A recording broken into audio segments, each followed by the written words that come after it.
జనసేన బలమంతా ఉభయ గోదావరి జిల్లాల్లోనే. ఆ రెండు జిల్లాల్లో పవన్ కళ్యాణ్ సామాజిక వర్గం గెలుపోటములు శాసించే స్థితిలో ఉంది. దీన్ని ఎవరూ కాదనలేరు.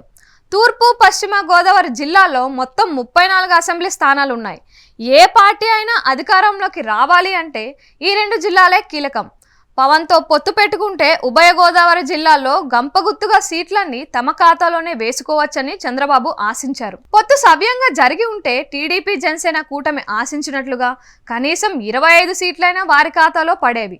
కానీ జనసేనకు 24 అసెంబ్లీ 3 లోక్సభ సీట్లు మాత్రమే దక్కాయన్న అసంతృప్తి పవన్ అనుచరుల్లో బలంగా ఉంది. అంతేకాకుండా రాజమండ్రి రూరల్, తణుకు అసెంబ్లీ సీట్ల విషయంలో పవన్ కళ్యాణ్ హామీ ఇచ్చిన చివరికి టీడీపీ దక్కించుకుంది. దీంతో తాము వంచనకు గురయ్యామనే ఆవేదన జనసేన శ్రేణుల్లో ఉంది. చంద్రబాబు ప్రలోభాలకు పవన్ లోనే జనసేనను బలిపెడుతున్నారనే అనుమానం శ్రేణుల్లో బలపడింది.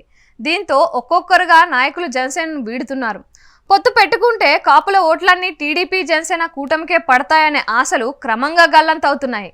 ఈ ప్రమాదాన్ని పవన్ కళ్యాణ్ గ్రహించారు. అందుకే ఆయన ఉభయ గోదావరి జిల్లాల్లో పోటీ చేయడానికి భయపడుతున్నారనే ప్రచారం జరుగుతోంది.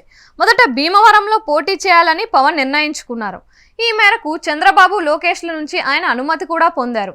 సర్వేల్లో వైసీపీ సిట్టింగ్ ఎమ్మెల్యే గ్రంథి శ్రీనివాస్ను ఎదుర్కోలేమని తేలింది. దీంతో అక్కడి నుంచి తట్టాబుట్టా సర్దుకున్నారు. అనంతరం పిఠాపురంపై పవన్ దృష్టి సారించారు. పిఠాపురంలో 90,000కు పైగా కాపుల ఓట్లు ఉన్నాయని, గెలుపుపై భయపడాల్సిన పని లేదని చాలా మంది చెబుతున్నా పవన్లో ఎక్కడో ఆందోళన. పిఠాపురంపై ముఖ్యమంత్రి వైఎస్ జగన్ తీవ్ర కసరత్తును పవన్ గమనించారు. ఎలాగైనా తనను ఓడించడానికి జగన్ పనిచేస్తున్నారని పవన్ భయపడ్డారు.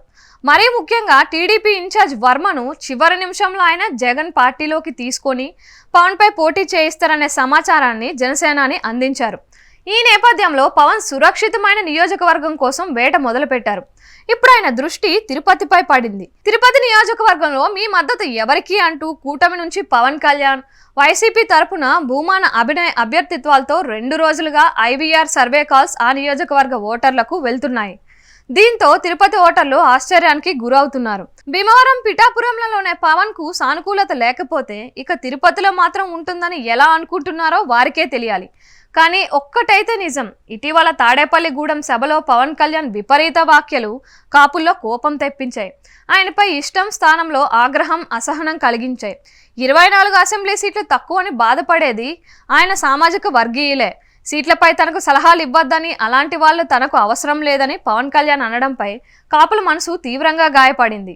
మాట జారి బాగున్న చోట వ్యతిరేకత మూట కట్టుకున్నారు. ఇప్పుడు గెలిచే సీటు కోసం తిరుగుతున్నారు. పవన్ కు శత్రువులు ఎవరో అవసరం లేదు, ఆయనకు ఆయనే శత్రువు.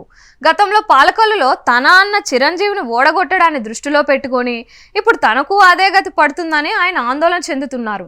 బహిరంగ సభల్లో భారీ డైలాగులు కొడుతూ తీరా ఆచరణకు వచ్చేసరికి భయాందోళనలతో ఏవేవో చేస్తున్నారు ఆయన. ఇందుకు పవన్ గెలిచే నియోజకవర్గం ఏంటో